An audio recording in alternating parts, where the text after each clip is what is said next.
Highway वाला भूतिया ढाबा। एक दिन सुरेश देर रात वीरान हाईवे से गुजर रहा था।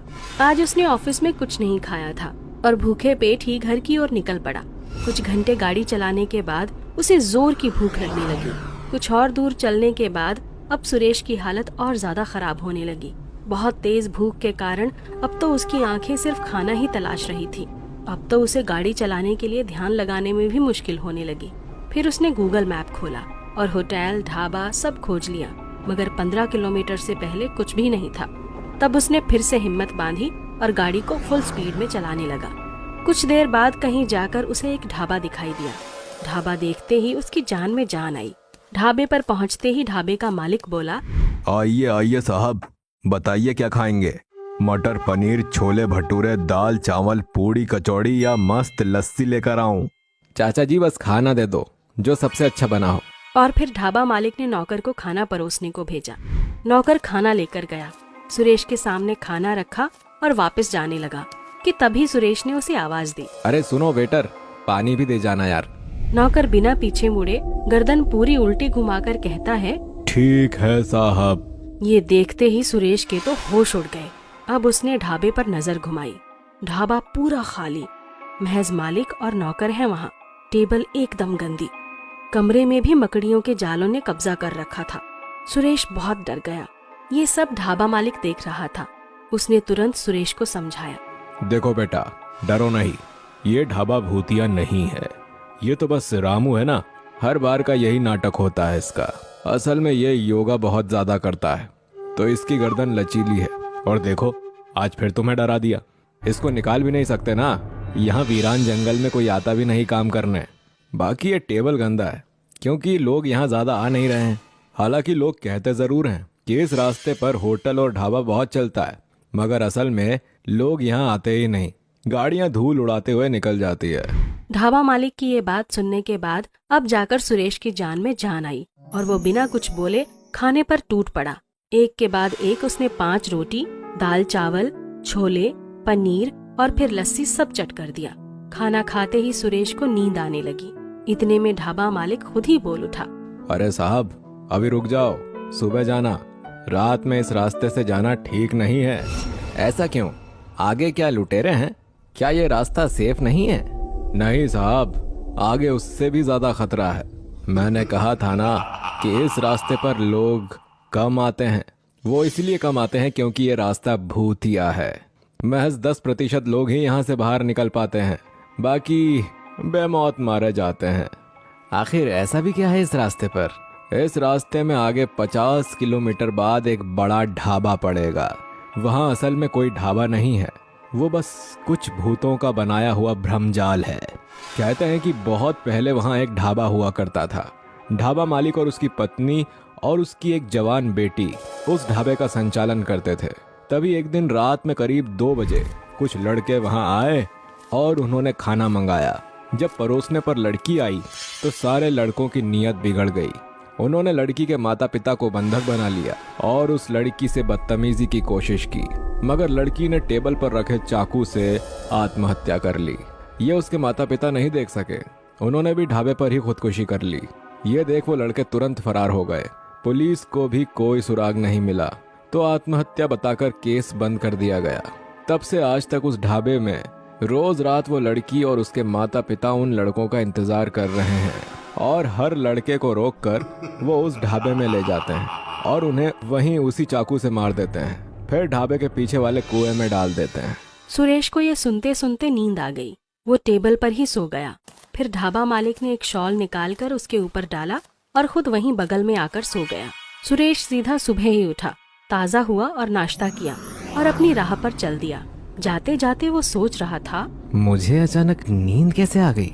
मैं तो उस ढाबे के मालिक की बात सुन रहा था। इतनी बोरियत तो नहीं थी, कहीं कुछ गड़बड़ है शायद। क्या पता खाने में कुछ मिलाया गया हो।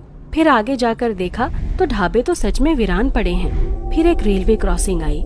एक मालगाड़ी कोयला लेकर जा रही थी, तो क्रॉसिंग बंद थी। सुरेश ने देखा कि वहाँ ट्रैक्टर और ट्रक के पहियों के निशान सड़क के बाहर क्रॉसिंग के अगल बगल थे।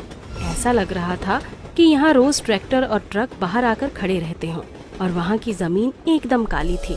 उसे लगा कि जैसे कोयला यहीं से लादा और उतारा जाता हो। अब उसके दिमाग में सवालों का तूफान आ रहा था और उसका दिमाग भी आखिरकार पत्रकार वाला था। उसने इसका सच जानने की ठान ली। फिर अगली रात वो उसी रास्ते से वापस आने लगा। वापसी में जब उसी तरह का एक ढाबा उस तरफ था जो क्रॉसिंग के लगभग 40-45 किलोमीटर दूर था, सुरेश वहाँ गया और बिना कुछ खाए पिए महज रास्ता पूछकर निकलने लगा। तो ढाबे के मालिक ने भी वही कहानी सुनाई और सुरेश को रोकने की कोशिश की। बेटा, बड़ों की बात मानो, ये रास्ता दिन में जाने के लायक नहीं है। आगे कुछ भूतिया ढाबे हैं जो जबरदस्ती तुम्हें खींच ले जाएंगे और फिर कभी वापस नहीं आओगे तुम। चाचा जी, मैं नहीं रुक सकता। मेरी माँ की तबीयत ठीक नहीं है और माँ के लिए तो मैं सबको भूत बना सकता हूँ और जरूरत पड़ने पर भूत से लड़ भी सकता हूँ। इतना कहकर सुरेश अपनी कार से आगे निकल गया। महज 10 किलोमीटर ही चला होगा कि रास्ते में खून के निशान मिलने लगे, जिसमें एक पैर आगे की तरफ जाता है और एक उल्टा था। ये देखकर सुरेश जरा सहम गया और फिर गाड़ी की गति और बढ़ा दी। कुछ दूर बाद निशान खत्म हुआ, मगर यहाँ से खम्बे पर लगी बत्तियां जलने बुझने लगी और फिर बुझ ही गई। अब गाड़ी की गति और धीमी करनी पड़ी। अचानक अंधेरे में उसके सामने बैरिकेड आ गया, जिसपे खून से लिखा था, आगे सड़क पर काम चल रहा है, कृपया यहाँ से मार्ग बदलें। और थोड़ी आगे कुछ अजीब से दिखने वाले लोग हवा में उड़ रहे थे। उनके हाथों में हल और सड़क बनाने में इस्तेमाल होने वाले औजार थे। ये देखकर तो सुरेश को लगा कि शायद उसे ढाबा मालिक की बात मान लेनी चाहिए थी। उसने तुरंत गाड़ी रिवर्स की, मगर अब उसे ऐसा लग रहा था कि किसी ने उसकी गाड़ी को पीछे से पकड़ लिया हो। उसने और तेजी से चलाना शुरू किया। 1-2 किलोमीटर बाद उसने एक ढाबा देखा बगल में। काफी चहल पहल थी वहाँ, बहुत सारे लोग थे। ऐसा लग नहीं रहा था कि ये ढाबा भूतिया होगा। वो वहाँ ढाबे में गया और उसके जाते ही तुरंत ही दरवाजा अपने आप बंद हो गया और फिर बत्ती गई। किसी ने फोन टॉर्च ऑन किया और फिर सुरेश ने जो देखा वो हैरान करने वाला था। सुरेश ने देखा कि कमरे में बहुत सारे लोग उड़ रहे हैं। उसके केंद्र में एक लड़की और उसके माता पिता हैं और आसपास कुछ लड़के हैं जिनको वो लड़की चाकू मार रही है। मगर ये देखकर न जाने सुरेश डरा क्यों नहीं। उसने मोबाइल में सब रिकॉर्ड करना चाहा, मगर पीछे से उसके सिर में किसी ने तेजी से मार दिया। वो बेहोश होने लगा, मगर उससे पहले उसने मोबाइल में एक बटन दबा दिया और फिर बेहोश हो गया। आधे घंटे के अंदर वहाँ पुलिस की बड़ी बड़ी गाड़ियाँ आ गई। उन्होंने तुरंत सुरेश को उठाया और एम्बुलेंस से हॉस्पिटल में भेज दिया और वहाँ अपने टॉर्च लाइट से लोगों की खोज करने लगी। ऊपर लोग अब भी उड़ रहे थे और उनमें टॉर्च की रोशनी आर पार हो रही थी। इतनी देर में किसी पुलिस वाले को कमरे का लाइट बटन मिल गया। उसने तुरंत बत्तियां जला दी। सारे भूत गायब। कमरे के मध्य एक 3D प्रोजेक्टर पड़ा था। पुलिस ऑफिसर ने तुरंत सब सील कर लिया और कमरे में खोजबीन करने पर ढाबा मालिक और उसके नौकर पकड़े गए। उनके पास से कुछ शमशान से लाए हुए कंकाल और खोपड़ियां भी बरामद हुई। पुलिस ने सभी को गिरफ्तार कर लिया। अगले दिन सुबह अस्पताल में सुरेश को मीडिया वालों के कैमरे ने घेर रखा था। एक ने सवाल किया, सर, आपको कैसे पता चला कि ये स्कैम चल रहा है? आपने कैसे इसका पर्दाफाश किया?